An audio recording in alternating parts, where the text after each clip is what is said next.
YCP గత 5 ఏళ్లలో చేసినటువంటి దౌర్జన్య రాజకీయాలు ఇప్పటికి కూడా ఆగట్లేదు. సరిగ్గా ఇదే రోజు 2 ఏళ్ల క్రితం గన్నవరం టీడీపీ ఆఫీస్పై దాడి కేసు, ఇప్పటికీ వల్లభనేని వంశీ ఆరోపణలు ఎదుర్కొని మరి అదే కేసులో ఆయన ముందస్తు బెయిల్కి కూడా వెళ్ళడం అయితే జరిగింది. మరి హైకోర్టులో కూడా ఆయనకి ఎదురుదెబ్బ తగిలిన నేపథ్యం. ఇదిలా ఉంటే మరోపక్క జగన్మోహన్ రెడ్డి గారు అధికారం కోల్పోయినా కూడా ఇప్పటికీ మరి ప్రజలను మభ్యపెట్టే విధంగా రాజకీయాలు చేయడం కావచ్చు, ఇక ముఖ్యంగా ఆయనకు భద్రత ఎమ్మెల్సీ కూడా అమల్లో ఉంది, వెళ్ళొద్దని చెప్పినా కూడా వెళ్ళి భద్రత ఇవ్వలేదని ఇప్పుడు ప్రజలను నమ్మించే ప్రయత్నం కావచ్చు. ఇక ఓవరాల్గా చూసుకున్నట్టయితే ఇప్పటికీ పోలీసులను బెదిరిస్తున్నటువంటి తీరు కావచ్చు, ఇదంతా కూడా గమనిస్తున్నటువంటి ప్రజలు ఏంటి వైసీపీలో ఇంకా మార్పు రాదా అని చర్చించుకుంటున్న పరిస్థితి. సో అసలు జగన్మోహన్ రెడ్డి గారు ఇలాంటి రాజకీయాలను నమ్ముకొని ఇంకా ఎన్నాళ్ళు నెట్టుకు రాగలరు, ఇలాంటి విషయాలన్నీ కూడా ఈరోజు చర్చిద్దాం. మనతో పాటు పార్టిసిపేట్ చేసేందుకు స్టూడియోలో ఉన్నారు సీనియర్ జర్నలిస్ట్ సత్యమూర్తి గారు. నమస్కారం సార్. రైట్, మూర్తి సార్ మీరు చెప్పండి. మనం చూస్తున్నాము గత 5 ఏళ్లలో ఎలాంటి విధ్వంస పరిపాలన చేశారు అని చెప్పి, ముఖ్యంగా గన్నవరంపై పార్టీ ఆఫీస్పై దాడి, గన్నవరంలో ఈ రోజుతో సరిగ్గా 2 ఏళ్ళు పూర్తవుతోంది. సో ఆ కేసులో ఇప్పుడు మూవ్మెంట్ వచ్చింది, దానిలో వల్లభనేని వంశీ గారు అరెస్ట్ అవ్వడం జరిగింది. కానీ జగన్మోహన్ రెడ్డి గారు అసలు ఈ దాడి మేము చేయలేదు, వాళ్ళు రెచ్చగొట్టి మా దగ్గరకు వచ్చారు, సో మేము వెళ్లాల్సి వచ్చిందని చెప్పి ఆయన మాట్లాడుతున్నారు. ఎలా చూడొచ్చు అంటారు? అసలు జగన్మోహన్ రెడ్డి దాడి మేం చేయలేదని కాదు చెప్పింది, అసలు దాడి జరగలేదు అంటున్నాడు. అసలు దాడి జరిగిందండి, అది చేసింది మేము కాదండి అని చెప్పటం వేరు. అది మామూలు మనిషి చెప్తాడు అట్లా. దాడి మేము చేయలేదండి, మాకు సంబంధం లేదండి అని చెప్తా. ఈ జగన్మోహన్ రెడ్డి విచిత్ర మానసిక స్థితి ఉన్న వ్యక్తి కదా. అసలు దాడే జరగలేదు అంటున్నాడు. దాడే జరగలేదు, చంద్రబాబు నాయుడు అబద్ధం చెప్పాడు అంటున్నాడు. ఇప్పుడు మనకి మొత్తం సామాన్య ప్రజానీకానికి, ఆంధ్రప్రదేశ్ రాష్ట్ర ప్రజలకి జగన్మోహన్ రెడ్డికి పేచీ వస్తున్నది ఎక్కడ అంటే, అసలు దాడే జరగలేదు, చంద్రబాబు నాయుడు అబద్ధం చెప్పాడని చెప్తున్నాడు. ఆ విజువల్స్ అన్నీ వేస్తూ ఉంటే ఇది కాదు, తెలుగుదేశం అబద్ధం చెబుతుంది అంటాడు. జగన్మోహన్ రెడ్డి ముఖ్యమంత్రిగా ఉన్నప్పుడు డెత్ ఆఫ్ డెమోక్రసీ ఈ రోజు 2 సంవత్సరాల కిందట ఇదే రోజు జరిగిన తెలుగుదేశం పార్టీ ఆఫీసు మీద దాడి కార్యక్రమం, తగలబెట్టడం, ఇటువంటి వీటి మీద తెలుగుదేశం పార్టీ ఆ రోజున హ్యాష్ట్యాగ్ పెట్టి డెత్ ఆఫ్ డెమోక్రసీ హ్యాష్ట్యాగ్ తోటి ఈ దుశ్చర్యని ప్రపంచం దృష్టికి తీసుకొచ్చింది. అటువంటి దాన్ని మేము అసలు జరగలేదు అంటాడు. మరి ఇతని మానసిక స్థితిని మనం విశ్లేషించుకోవాలి. వచ్చి ఇప్పుడు వల్లభనేని వంశీ ఒక ఎన్ని నేరాల్లో అతని భాగస్వామ్యం ఉందో లెక్క పెట్టాలి అంటే చాలా టైం పడుతుంది. అది మీకు చెప్పాలి అంటే ఇంకా చాలా టైం పడుతుంది. అటువంటి వ్యక్తిని జగన్మోహన్ రెడ్డి సమర్థించడానికి రావటం ఏంటి అంటే, ఒక క్రిమినల్ని సమర్థించడానికి రావటం ఏంటి? ఒక క్రిమినల్ని సమర్థించటానికి వచ్చిన వ్యక్తి పోనీ సమర్థించు, నీ పార్టీ నాయకుడు కాబట్టి, క్రిమినల్ అయినా, మర్డరర్ అయినా, ఎవడైనా, పిక్ పాకెటర్ అయినా, ఎవడైనా కానీ వచ్చి సమర్థించు, వెళ్ళిపో. ఆ పక్కన ఒక మహిళని పెట్టుకొని బట్టలిపదీస్తా, తంతా, బట్టలిపదీసి కొడతా, సప్త సముద్రాల అవతల ఉన్న పిక్కురా, నువ్వు చేసింది 5 ఏళ్ళు చేసింది అదే కదా.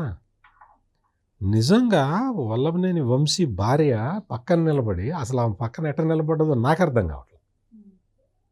బట్టలిప్పదీసి కొడతా, మీ బట్టలన్నీ ఇప్పదీసి నేను చూస్తాను ఇంకో మొగాడు చెప్తూ ఉంటే ఆమె ఎట్ట నిలబడ్డది? పైగా ముసిముసి నవ్వుకుంటూ నిలబడ్డది. ఈ వైపరీత్యం ఏంటి? ఈ దారుణం ఏంటి?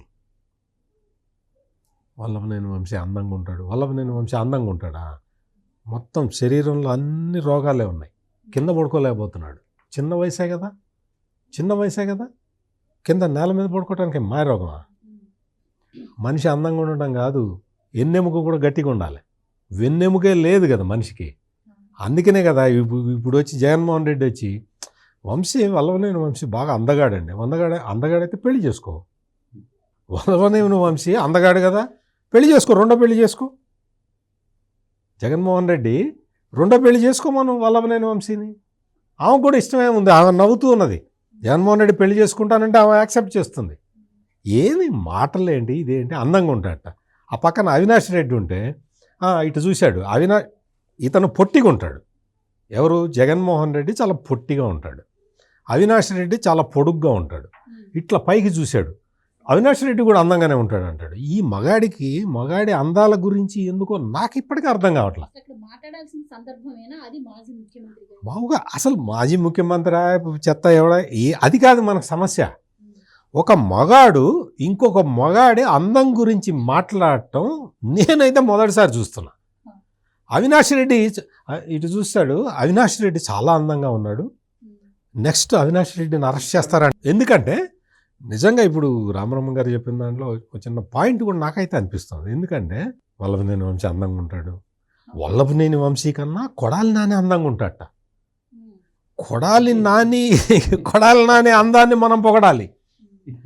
ఇంకా ఇప్పుడు వైసీపీలో 2 వర్గాలుగా మారిపోయి ఉన్నది.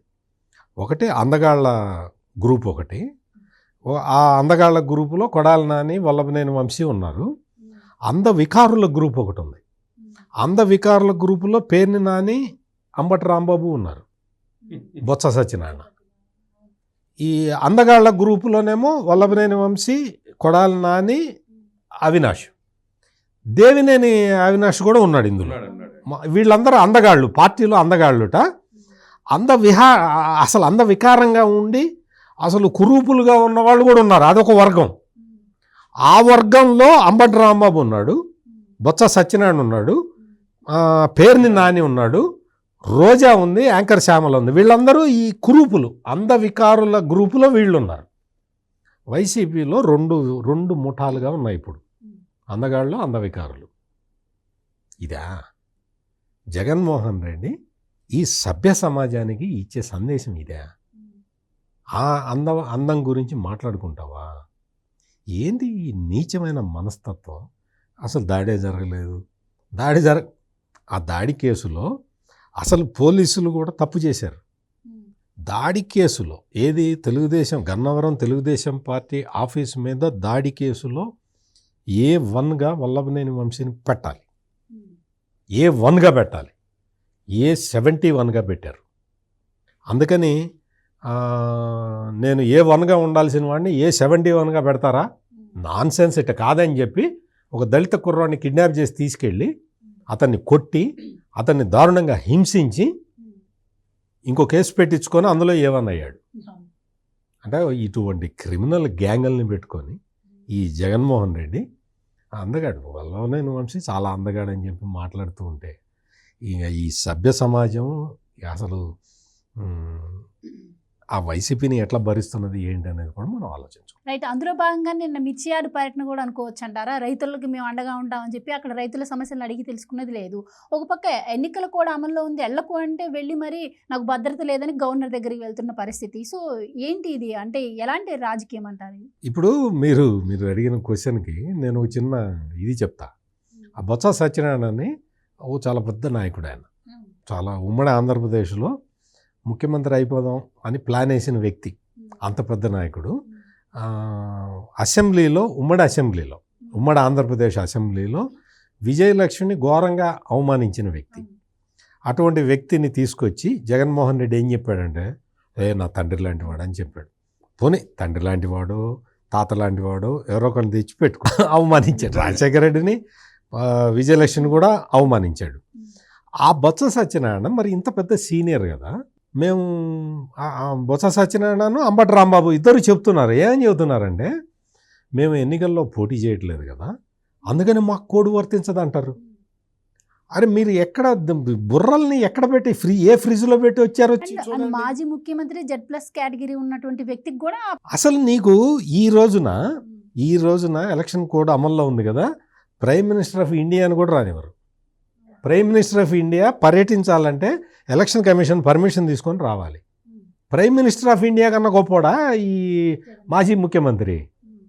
బొత్స సత్యనారాయణకి ఈ నాలెడ్జ్ కూడా లేదా? ఇది కూడా తెలీదా? నేను పోటీ చెయ్యట్లేదు అంటాడు. నువ్వు పోటీ చెయ్యటం కాదు బొత్స సత్యనారాయణ, నువ్వు పోటీ చేసావా లేదా అనే కాదు, ఎలక్షన్ కమిషన్లో గుర్తింపు పొందిన పార్టీని నువ్వు నడుపుతున్నావు. ఎలక్షన్ కమిషన్లో గుర్తింపు పొందిన పార్టీ, ఎలక్షన్ కమిషను ఏ ఆదేశాలు ఇస్తే ఆ ఆదేశాలు ఫాలో కావాలి.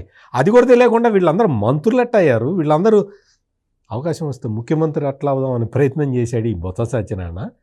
అసలు అర్థమే కావట్లా. వీళ్ళు వచ్చి అబద్ధాలు మొత్తం నోరు తెరిస్తే అబద్ధాలు తీసుకొచ్చి బయటకు వచ్చి చెప్పి జగన్మోహన్ రెడ్డికి భద్రత కల్పించట్లేదు అంటాడు.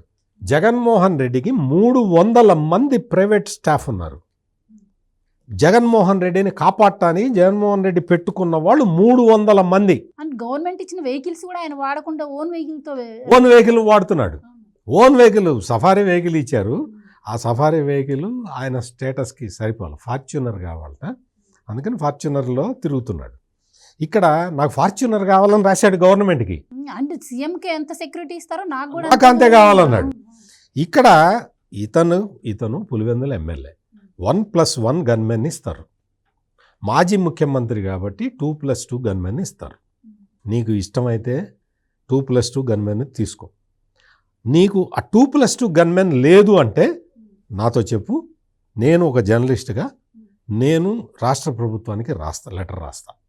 అయ్యా పులివెందుల ఎమ్మెల్యేకి గన్మెన్లను ఇవ్వలేదుట మీరు ఇవ్వండి. కానీ నాదొక కండిషన్ ఏంటి అంటే జగన్మోహన్ రెడ్డి ఈ ప్రైవేట్ సెక్యూరిటీ ఉంది కదా, 300 మంది బౌన్సర్లను పెట్టుకొని తిరుగుతున్నాడు కదా, ఐశ్వర్యరాయి లేకపోతే ప్రియాంక చోప్రా వాళ్ళు పెట్టుకుంటారు బౌన్సర్లని. వాళ్ళని సినిమా జనం మీద పడకుండా బౌన్సర్లను పెట్టుకుంటారు.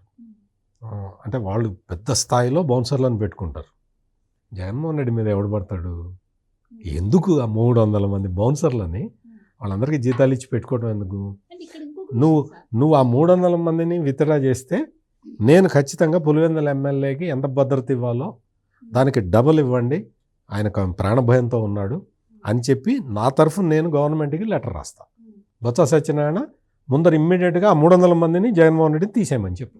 సో అంత భద్రత గురించి ఈరోజు వచ్చి మాట్లాడుతున్నారు కదా, మొన్న వాళ్ళ ఇంటి దగ్గర మంటలు చెల్లరేగిన టైంలో భద్రత ఇవ్వలేదని అప్పుడు కూడా అలాగనే ప్రచారం చేశారు. పోనీ సీసీటీవీ ఫుటేజ్ ఇవ్వమంటే ఇప్పటికీ అది ఇవ్వని పరిస్థితి. అసలు సీఎం ఇంటి దగ్గర బొమ్మ కెమెరాలు పెట్టి తీసుకోవాలి. ఇంకొకటి ఏంటంటే ఈ జగన్మోహన్ రెడ్డి సెక్యూరిటీ వాళ్ళు అక్కడ 7-8 మంది ఉన్నారు.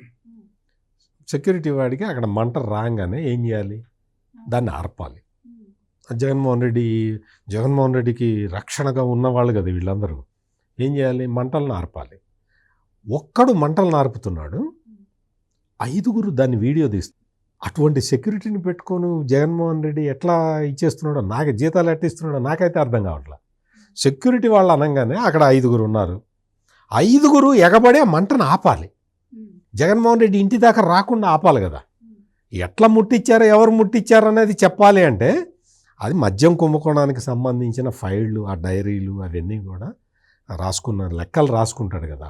ఆదాన్ డిస్టిలరీ నుంచి ఇంత అమ్మారు, ఇంత రావాలి, ఇంత అట్లా రాసుకుంటారు కదా. ఎస్పీవై అగ్రోస్ నుంచి ఇంత అమ్మారు, ఇంత ఆర్డర్ ఇచ్చాము, మనకి వచ్చింది ఇంత తక్కువ వచ్చింది, ఇంకా రావాల్సింది ఇంత ఉందని ఆ కాగితాలన్నీ తగలబెట్టినట్టున్నాడు అక్కడ.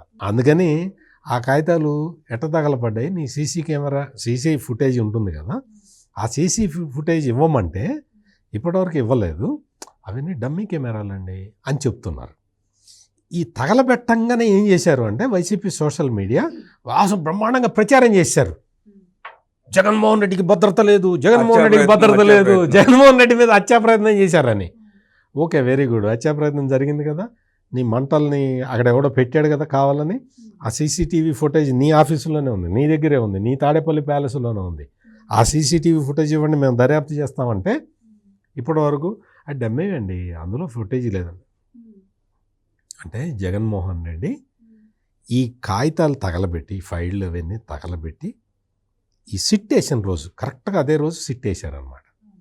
ఇంత అభద్రత మధ్య, ఇంత భయం మధ్య, ఇంత ఆందోళన మధ్య ఇన్ని నేరాలు చేసిన వ్యక్తి బతుకుతున్నాడు అంటే మనం అతన్ని చూసి జాలిపడాలి తప్ప బొత్స సత్యనారాయణ చెప్పినట్టు Z+ కేటగిరీకి ప్రమోట్ చేయటం కాదు. ఇంకొకటి ఏంటో మీరు అడగలేదు కానీ నేను ఒక చిన్న విషయం చెప్తాను. జైల్లో ఈ వల్లభనేని వంశీ మొత్తం చుట్టూతా తెరల గిర్రలన్నీ కట్టేశారు. మొత్తం అక్కడ ఒక బెటాలియన్ పెట్టారు అక్కడ పోలీసుల్ని. కోర్టులో వచ్చి మాకు బయట కనపడకుండా గుడ్డలు కట్టారండి, ఆ గుడ్డలు తీసేయించండి అని అడిగాడు వంశీ. అడిగితే జైలు అధికారులు ఏం చెప్పారు తెలుసా? లేదండి అక్కడ అంతా గంజాయి బ్యాచ్ వాళ్ళందరూ ఉంటారు, ఈయన మీద వాళ్ళందరూ అటాక్ చేస్తారేమో అందుకని పరదాలు కట్టామండి, అంతకు మించి ఏం లేదు, సెక్యూరిటీ బాగా ఇస్తున్నాము అని చెప్పారు.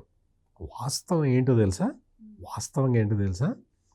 ఈ గంజాయి బ్యాచ్ ఈ చిన్న చిన్న నేరస్తుల్లో ఎవడు ఎటువంటి వాడో తెలియదు, ఎవడు బయట నుంచి ఈ వైసీపీ వాళ్ళు పంపించారో తెలియదు. అంటే వైసీపీ వాళ్ళు ఏంటి అంటే ఒక చిన్న నేరం చేస్తారు, నేరం చేసి మాకు విజయవాడ సబ్ జైలుకి పంపించండి అని అడుగుతారు. అంటే పిక్ ప్యాకెటర్లు వాళ్ళు ఉంటారు కదా, వాళ్ళే నేరం చేసి జైల్లోకి వస్తారు. జైల్లోకి వచ్చి వల్లభనేని వంశీని వేసేసారు అనుకో, ఉదాహరణకి చెప్తున్నాం మనం, అంటే అట్లా జరగాలని మనం ఏం కోరుకోవటం లేదు. వల్లభనేని వంశీ అంటే అన్ని ఆస్పెక్ట్స్లో కూడా పోలీసులు ఆలోచించాలి కదా. అది చక్కగా వాళ్ళందరినీ వాళ్ళు ఎవడో అటాక్ చేశాడు అనుకో, జైలు ఆఫీసర్ల మీదకి వస్తుంది, జైలు అధికారుల మీదకి వస్తుంది కదా. ఒక ఖైదీ మీద అటాక్ జరిగితే న్యాయస్థానం కూడా అడుగుతుంది. ముఖ్యమంత్రిగా పనిచేసినటువంటి జగన్మోహన్ రెడ్డి గారు ఆల్రెడీ చెప్పారు, ఆయనకి ఏం జరిగినా ప్రభుత్వాందే బాధ్యత. అందుకని జైలు అధికారులు బాగా జాగ్రత్తలు తీసుకున్నారు. Right sir. ఈరోజు ఒక చర్చా కార్యక్రమంలో నందిగం సురేష్ గారు ఒక మాట అన్నారు, అసలు జగన్మోహన్ రెడ్డి గారికి సెక్యూరిటీ లేదు, భద్రత లేదు, అసలు ఆయనకి ఏమన్నా అయితే ఏంటి పరిస్థితి, ఒక వ్యక్తిని కుటుంబం కోల్పోతే దూరం అయితే ఎంత బాధ ఉంటుందో అది జరిగితే కానీ తెలుస్తుంది. ఇలా ఉన్నాయి ప్రభుత్వాలు, అసలు మా హయాంలో అయితే ఇలాంటి పరిస్థితి లేనే లేదు అని చెప్పి ఇటు బొత్స గారు కూడా అనటం జరుగుతోంది. సో మీరేం చెప్తారు? ఒక వ్యక్తి దూరం అయితే కుటుంబం ఎంత బాధపడుతుందో నందిగం సురేష్కి తెలిసినంతగా వేరే వాళ్ళు ఎవరికి తెలియదు. ఎందుకు అంటే ఒక మరియమ్మ అనే ఒక వ్యక్తి, ఒక ఆమె జగన్మోహన్ రెడ్డి మాకేం చెయ్యట్లేదు అని అంటే ఆ తర్వాత ఆమె శవంలాగా కనిపించింది. ఆ కేసులోనే ఈ నందిగం సురేష్ నిందితుడు. ఆ సందర్భంగానే జైల్లో ఉండి మొన్ననే బెయిల్ మీద బయటకు వచ్చాడు. అందుకని సురేష్ బాగా తెలుసు ఏది ఒక కుటుంబంలో ఒక వ్యక్తి పోతే ఎంత బాధగా ఉంటుందనేది చేసిన వాళ్ళకి తెలుస్తుంది కాబట్టి ఆయనకి తెలుస్తుంది. పాయింట్ నెంబర్ 2, జగన్మోహన్ రెడ్డికి భద్రత కల్పించకపోతే ఎలా అని కదా చాలా పెద్ద పాపం ఆవేదనగా వ్యక్తం చేస్తున్నాడు. ఏమన్నా అయితే ముందు నందిగం సురేష్ నీ సంగతి నువ్వు చూసుకో. నిన్న జగన్మోహన్ రెడ్డి తన రక్షణ కోసం పెట్టుకున్న బౌన్సర్లు నీతోటి ఎట్లా ప్రవర్తించారో ఒక్కసారి అంటే మళ్ళీ గుర్తు తెచ్చుకో. నిన్న జరిగింది ఇవాళే మర్చిపోయాడని నేను అనుకోను, కానీ మళ్ళీ ఒకసారి గుర్తు తెచ్చుకోమని చెప్తున్నా. మెడబెట్టి తోస్తే దిక్కు దివాణం లేదు. అత్యంత సన్నిహితుడు కదా జగన్మోహన్ రెడ్డికి, అత్యంత సన్నిహితుడైన అతన్ని జగన్మోహన్ రెడ్డి బౌన్సర్లు ఒకడు గొంతు పట్టుకొని నెట్టి గిరాటేసాడు అవతల. ఒకడు వెనక నుంచి కాలర్ పట్టుకొని లాగాడు, ఇంకొకడు పక్క నుంచి వచ్చి తొడపాశం పెట్టాడు వెనక. ఇక్కడ నడుము పట్టుకుంటారు పోలీసులు, అదొక టెక్నిక్ ఉంటుందన్నమాట. అది పట్టుకొని ఇట్లా తిప్పితే ఆడు విలవిల్లాడిపోయి పక్కకి వెళ్ళిపోతాడు. ఈ కుంభీపాకాలన్నీ అతనికే పెట్టారు, నిన్ననే పెట్టారు. ఇంకా పాపం ఆ బాధ నుంచి కూడా అతను తట్టుకొని ఉన్నాడు, ఇంకా ఏడిచాడు. అటువంటి నందిగం సురేష్ ఇప్పుడు వచ్చి జగన్ రెడ్డికి భద్రత కల్పించాలంటే కల్పిస్తే ఎట్లుంటుందో నువ్వే చూసావు, నువ్వే ప్రత్యక్ష సాక్షివి. అంతరార్థం అట్లా ఉంటుంది. ఎందుకంటే ఆయనకి పాపం తెలుసు జగన్మోహన్ రెడ్డి సెక్యూరిటీ నందిగం సురేష్ మీద చేసిన నిజంగా ఆ దాడి విజువల్స్ చూస్తూ ఉంటే నాకు చాలా బాధేసిందమ్మా. అంటే ఒక దళితుడిని అట్లా చేస్తూ ఇంకొక వైపు లేళ్ల అప్పిరెడ్డినేమో అన్న కారెక్కన్నా అని చెప్పి జగన్మోహన్ రెడ్డి లేళ్ల అప్పిరెడ్డినేమో కారులో ఎక్కించుకుంటున్నాడు. ఈ దళితుడైన సురేష్నేమో మెడబెట్టి బయటికి గెంటుతున్నాడు. నాకు అసలు మొత్తం ఆ విజువల్ అంతా చూసిన తర్వాత నాకైతే చాలా బాధేసింది. నాకు ఒక ప్రజాప్రతినిధిగా పనిచేసిన వ్యక్తిని, మర్డర్ కేసులో ఉన్నాడు కానీ ఒక ప్రజాప్రతినిధిగా పనిచేసిన వ్యక్తిని జగన్మోహన్ రెడ్డి ఈ బౌన్సర్లు అందరూ కూడా అట్లా ట్రీట్ చేయటం అయితే మాత్రం నాకైతే ఆ విజువల్ చూస్తే మాత్రం చాలా బాధ కలిగింది. ఒక దశలో కన్నీళ్ళు కూడా వచ్చినాయి నాకు. నందిగం సురేష్ కూడా కన్నీళ్ళు పెట్టుకున్నాడు. అతను ప్రత్యక్షంగా అనుభవించాడు. నేను ఆ వీడియో చూసి నేను బాధపడ్డాను. మరి అవి కప్పిపుచ్చుకోవడానికి అతని చేతే మళ్ళీ ప్రెస్ కాన్ఫరెన్స్ పెట్టించారు. Thank you so much. నమస్కారం. నమస్తే.